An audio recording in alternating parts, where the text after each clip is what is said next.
Olá, sejam todos muito bem-vindos. Esse é o Esportivamente, canal que relaciona os estudos da mente com a performance esportiva. Eu sou o professor Jean Barcelos e hoje eu estou trazendo para vocês o modelo da mente no esporte, baseado na teoria de Paul McLean, mas só depois da vinheta.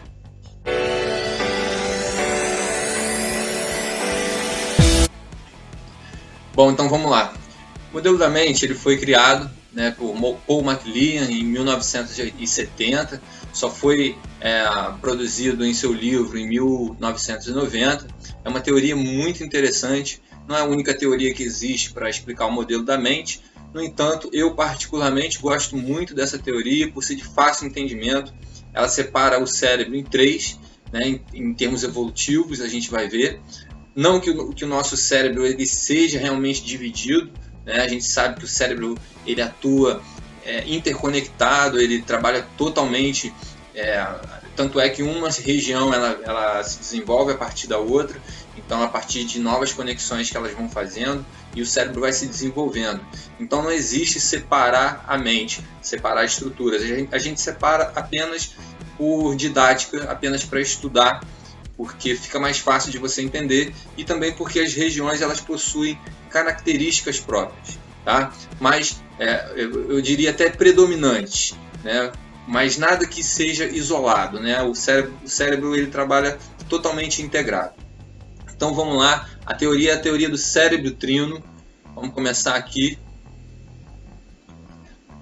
Ela mostra o processo evolutivo. Paul McLean, esse camaradinha simpático aí, tá? E ele dividiu o cérebro mais ou menos assim, né? Aqui a gente está tendo uma visão um pouco figurativa, né? Onde a gente está observando as estruturas, né, do cérebro reptiliano, cérebro límbico, como vocês estão vendo, e o neocórtex, de uma maneira que anatomicamente a gente sabe que não é assim, né? Ali está o desenhozinho de um réptil, mas é apenas por ilustração, tá? Mas antes de falar desse modelo, eu quero falar desse outro desenho que está ali do lado, né? A gente está olhando ali o cérebro de um primata e o cérebro, né, atual. Então a gente pode observar que o nosso cérebro ele cresceu de tamanho pelo menos umas 3 vezes de tamanho, e isso se deu por conta do nosso desenvolvimento, né? Por conta do homem vir se desenvolvendo ao longo dos anos, criando novas conexões, gerando novos aprendizados, e com isso, novas conexões sendo feitas, o cérebro ele vai aumentando de tamanho, ele vai se desenvolvendo. Então hoje nosso cérebro ele é 3 vezes maior do que nossos ancestrais. Falando da teoria do cérebro trino, a gente tem ali como primeira estrutura o cérebro reptiliano, que vocês estão vendo, que é uma estrutura mais profunda. Logo depois surgiu o cérebro límbico, ou também chamamos de cérebro do mamífero inferior, que é um cérebro mais sensitivo, um cérebro mais emocional. E posteriormente e recentemente, a estrutura mais recente que a gente tem é o neocórtex, que é o cérebro que a gente chama de cérebro racional, cérebro pensante. Tá? Então vamos começar pelo cérebro reptiliano, na nossa teoria, para a gente poder entender um pouco mais. Então tá aí, o cérebro reptiliano, né, ou chamado também de complexo R. Por que ele tem esse nome? Porque é um cérebro que a gente compartilha com os répteis, né? A gente tem em comum com eles, uma estrutura em que a gente, baseado nas informações dessa estrutura, a gente tem reações instintivas, reações primitivas, tá?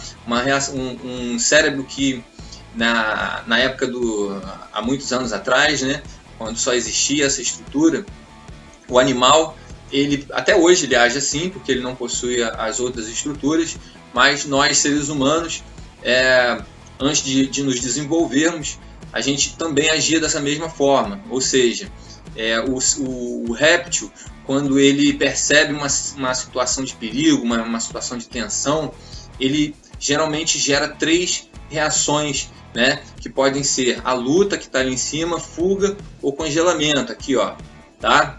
Por que isso?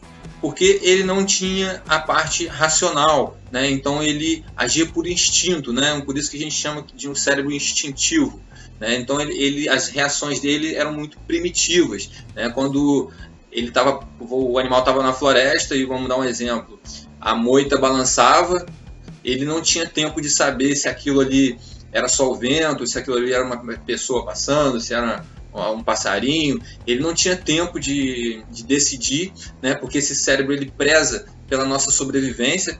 Então, como ele não tinha tempo de decidir, ele desenvolveu 3 reações.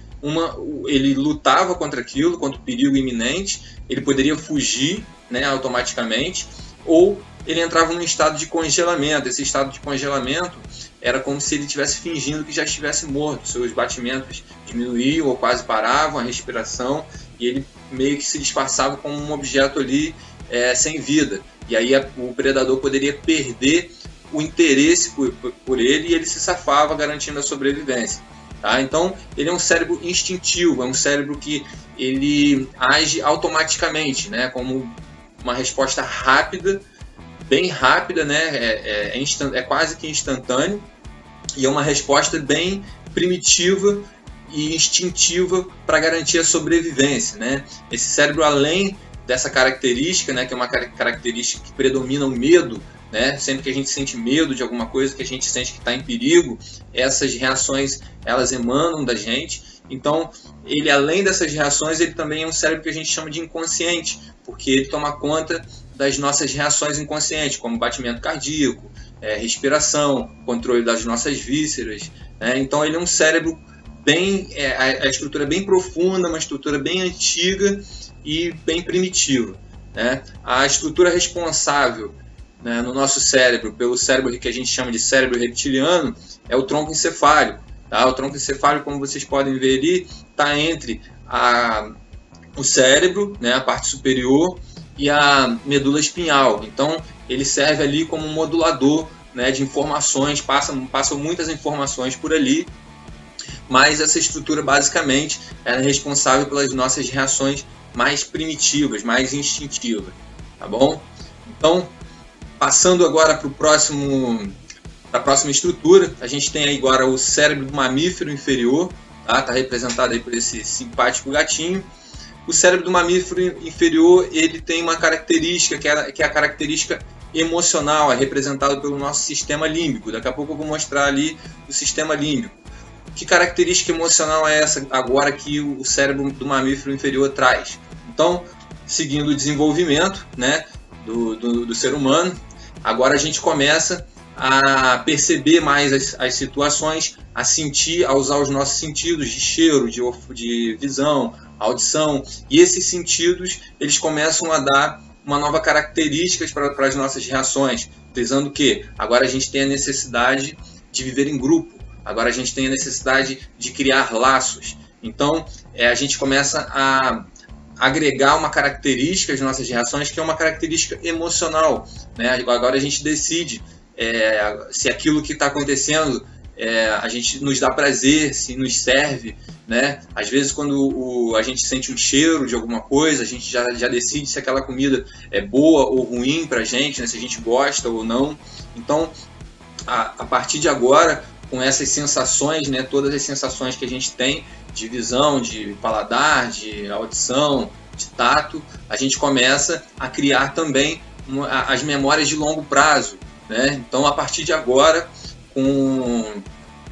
juntando as sensações com o nosso estado psíquico, o cérebro começa a registrar, né, no sistema límbico, que é um sistema que é responsável, tem uma região ali que é o hipocampo, responsável pelas nossas memórias de longo prazo, né? E agora a gente começa a guardar os eventos que estão acontecendo, né, para a gente decidir a partir daí se a gente gosta daquilo, se a gente não gosta, se aquilo dá prazer ou não, se a gente gosta de um parceiro ou não, né, se aquela situação para a gente ali é agradável ou não. Então é um cérebro que traz ali as emoções, sentimentos, né, o relacionamento, a questão do aprendizado por conta das memórias de longo prazo, né, e essas memórias de longo prazo elas vão dar para a gente uma base, né, do que já aconteceu, para a gente poder a partir daí começar a responder baseado nas experiências que a gente adquiriu. Então, esse cérebro é um cérebro muito importante, também chamado, né, a gente conhece como subconsciente. Então, a primeira lá, o reptiliano, ele é o inconsciente, e agora a gente já tem o subconsciente. Tá? O subconsciente é o responsável pelas nossas memórias de longo prazo, né? Então, ele vai integrar as informações sensoriais, né, e vai agregar ao nosso estado psíquico interno, gerando ali nossas memórias de longo prazo que vão servir de base para as nossas próximas respostas. Vou mostrar aqui o sistema límbico, tá? A gente pode observar que é um sistema que fica ali subcortical, né? Ou seja, na parte interior, ali na parte de dentro, a gente tem o giro cingulado, a gente tem o bulbo olfativo, o hipotálamo que eu falei, a gente também tem a amígdala, que é o hipocampo que eu falei, o hipotálamo, a gente também tem a amígdala ali, a amígdala é responsável pelo alerta de perigo, né? Então, quando a gente está em perigo, a amígdala ela sofre uma excitabilidade muito grande, ela começa a ter uma ativação cortical ali muito grande nessa região, né? Avisando para a gente que a gente precisa agir de alguma forma. Então, vamos passar agora para o cérebro, a terceira estrutura, que é o cérebro do mamífero superior ou cérebro racional, tá? O cérebro racional ele é outra estrutura também muito importante, porque ele é a última estrutura que surgiu, né? A nossa estrutura mais recente. No entanto, ele é uma estrutura de uma importância enorme, né? Nós somos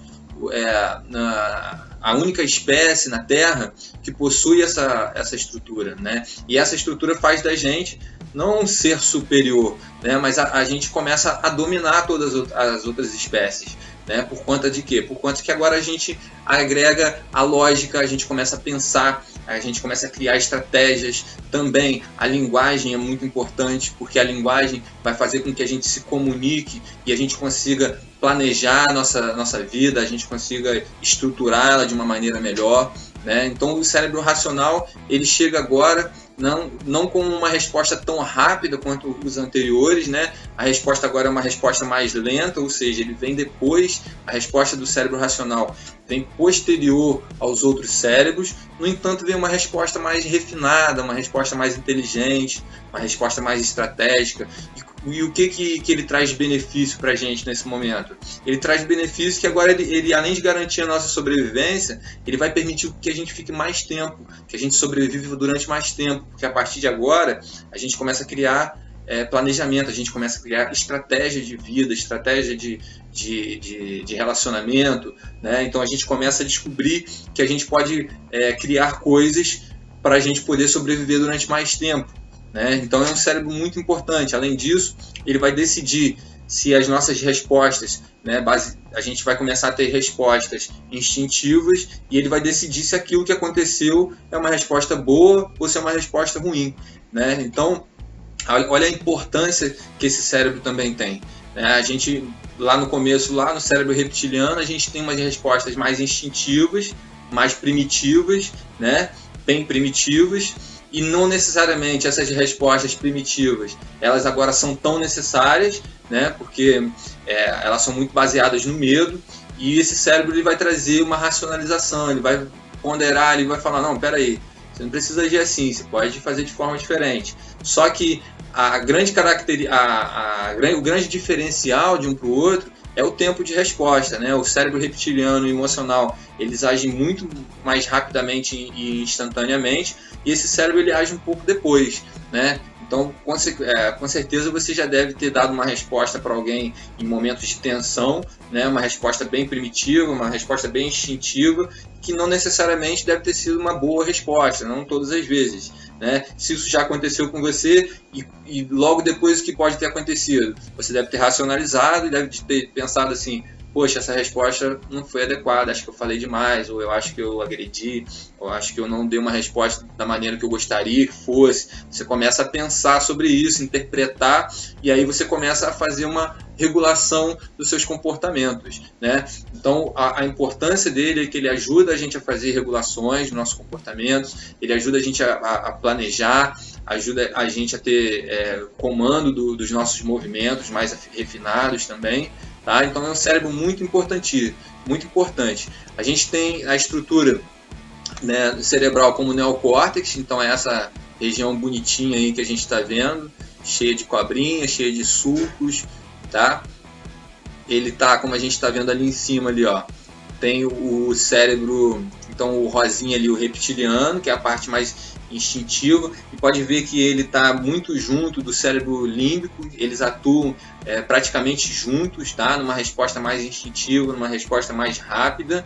E aí depois a gente tem a parte maior, né, que está ali em azul, que é o nosso neocórtex, que a gente chama do mamífero superior, né? Então essa resposta é uma resposta mais refinada, uma resposta mais pensante, tá? Uma resposta mais eficiente, mais inteligente.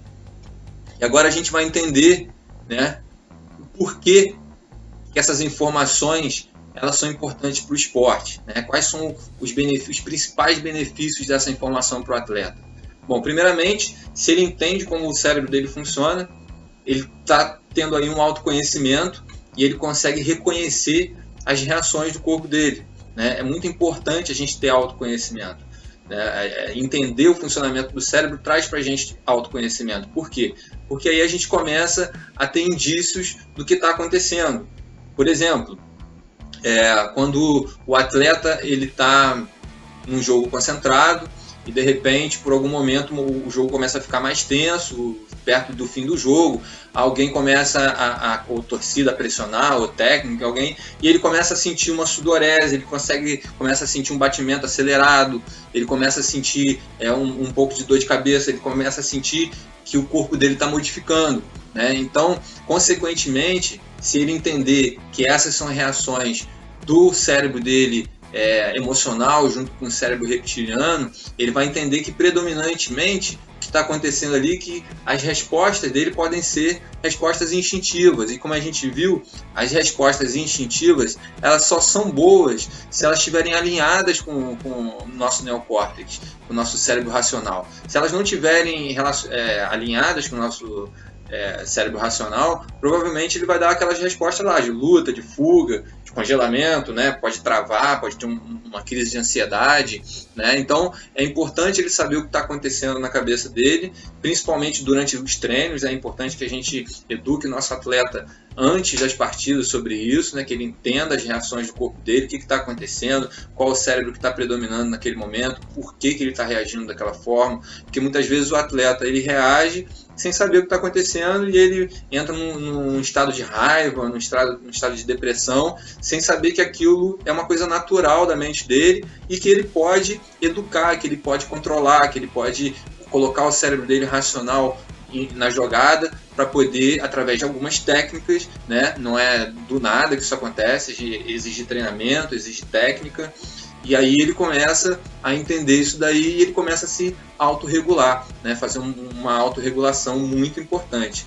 Além disso, ele também pode ancorar sensações, né? Porque ele sabendo disso tudo, ele pode saber que ele pode ancorar uma sensação de mais motivada, uma sensação mais tranquila, saber que em momentos que ele pode estar de repente se sentindo ansioso, ele pode trabalhar aquilo dentro dele para ele se sentir mais tranquilo, mais concentrado, né? Ele pode ancorar vários tipos de estados psíquicos para ele poder melhorar a performance dele, que vai dar para ele o que está no terceiro ponto ali, que é o que a gente chama de flow, né? O flow ele é mais ou menos a gente ter respostas instintivas alinhadas com o que a gente quer, né? Se a gente tem respostas instintivas e a gente age de uma forma que a gente não quer, é porque o nosso cérebro ele não está regulado dessa forma, né? Então o flow é mais ou menos quando o atleta ele não pensa para jogar, ele joga no instinto, né? O que a gente chama de instinto, né? Além disso, ele pode saber que algumas coisas que podem ter acontecido com ele, algumas reações que ele pode estar tendo, podem estar acontecendo por conta de traumas que ele pode ter vivido anteriormente, né, que estão registrados lá na nossa memória de longo prazo, como eu falei, porque a memória de longo prazo está associada aos fatores emocionais, como eu falei, né, e geralmente elas são ratificadas, elas são consolidadas quando a gente tem um forte impacto emocional nos eventos que acontecem com a gente. Um exemplo, o nascimento, por exemplo, de um filho, né? Aquele evento é um evento que envolve um forte impacto emocional. Então, provavelmente, a gente lembra de tudo que aconteceu naquele dia. Quem é pai sabe. né, as pessoas que estavam em volta, o que aconteceu, qual carro que você foi, qual carro que você voltou, qual roupa que ele usou, para onde que estava virado o cabelo. A gente começa a registrar aquilo ali como uma memória de longo prazo, porque envolveu um forte impacto emocional. Agora eu falei de um exemplo de uma coisa boa, mas os traumas, eles são o quê? São os momentos ruins, né? Também sobre forte impacto emocional. Vou dar um exemplo. Surfista, o cara tá lá no mar com a prancha dele, tranquilão, daqui a pouco vem um tubarão e aí ele entra numa luta, né? Olha as reações, luta, fuga ou congelamento. Não teve como fugir, teve que lutar com o tubarão. Lutou lá, se machucou, arrancou um pedaço do braço. Jamais, nunca mais, né? Talvez ele esqueça aquele momento, talvez ele lembre de tudo que aconteceu. E toda vez que ele estiver no mar mais uma vez numa situação parecida daquela, né, ele vai tender a ter uma resposta rápida, automática, parecida com aquilo que aconteceu, com aquilo que foi registrado, né, no sistema dele emocional, junto com o sistema reptiliano. Então, essas memórias, geralmente elas são consolidadas sobre forte impacto emocional. Quando a gente vive uma grande emoção durante um evento, seja lá como ele for, você acaba registrando aquela memória como uma memória de longo prazo, e aí você começa a agir baseado naquela informação que você registrou ali. Então, toda vez que acontecer um evento parecido, o atleta tende a responder da mesma forma, né, ou parecido, porque o cérebro dele ele faz isso para proteger a gente, né, para garantir, como eu falei, a nossa sobrevivência. Então, o cérebro está o tempo inteiro ali num sistema de alerta para poder te informar. Ele faz um registro, ele guarda ali um backup do que já aconteceu e ele utiliza aquilo ali como base para que você não sofra consequências piores, para que você garanta a sua sobrevivência. Então, a gente tem que tomar muito cuidado com o que o atleta já viveu, né? A gente tem que investigar muito bem isso, saber o que aconteceu, às vezes uma lesão, às vezes um técnico que abusou dele psicologicamente na infância e ele não conseguiu superar isso. Existem muitos fatores que influem no comportamento de um atleta que às vezes a gente acha que está envolvido com a técnica e muitas vezes essa informação é muito mais profunda. Tá? Então, a partir disso daí, ele vai conseguir ter objetivos muito mais bem definidos, né, sobre o que ele precisa melhorar, muito mais claros, e isso, consequentemente, vai ajudar na performance dele. Tá legal?